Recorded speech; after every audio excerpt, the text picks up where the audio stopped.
ќе се исцеди во чаша овој момент, низ заборовеното голубо доба кое се шири низ ладниот воздух.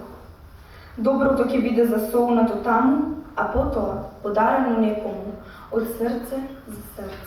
Штипско културно лето 2015 синоќа беше збогатено со музичко-поетски перформанс со кој беше промовирана новата стихозбирка на 18-годишната Анастасија Петрова насловена како Живеели изграј сонцето. Пред големиот број љубители на пишаниот збор и пријатели и роднини на Петрова во Дом на млади, членови на драмското студио Гаврилов рецитираат дел од незините стихови. За книгата и плановите за иднината Анастасија Петрова го кажа следново. Ово ми е веќе втора стихозбирка која ја издавам.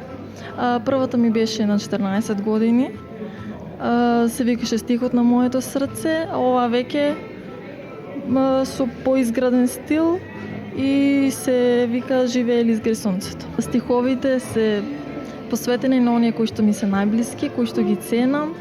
И емотивноста е она што ги прави моите стихови да бидат посебни и онакви како што се. Со Канал Плюс телевизија сподели во кои периоди од денот и доаѓа инспирацијата и дека македонските писатели и поети за неа се репер во пишувањето. Тоа се вечерните часови, најчесто по полнок или утринските часови. Откако ќе се разбудиме со утринското кафе. Го ценам Рацин, Нацо Шопов, како и нашиот Блаже Конески, а и сите други кои творат во нашата земја, а и во странство. Незините песни и воопшто незиниот стил на пишување само пофолни зборови предизвикаа кај магистер Милена Ристова Михајловска, која беше промотор на книгата.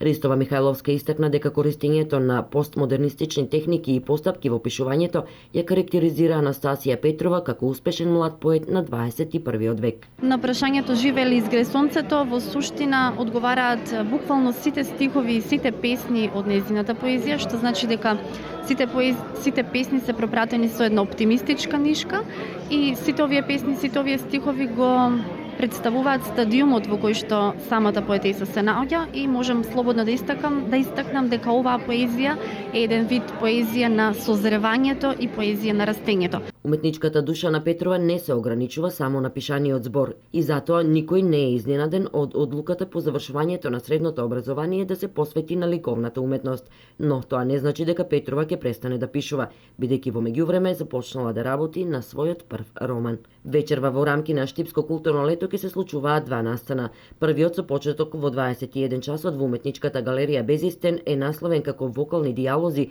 а се однесува на музички дијалози помеѓу магистер Невенка Трајкова на пијано и гласот на магистер Кристина Палија. Вториот настан е самостојната изложба на фотографии на Тоши Трајчев, која ќе биде отворена во 22 часот во просториите на Дом на млади. Во исто време и на истото место ќе започне настапот на бендот Бернес Пропаганда, со кој оваа институција ќе го најави одбележувањето на светскиот ден на рок музиката 13 јули. Настанот ќе го збогатат Александра Кукушев и Благојан Донов, познати штипски музички имиња.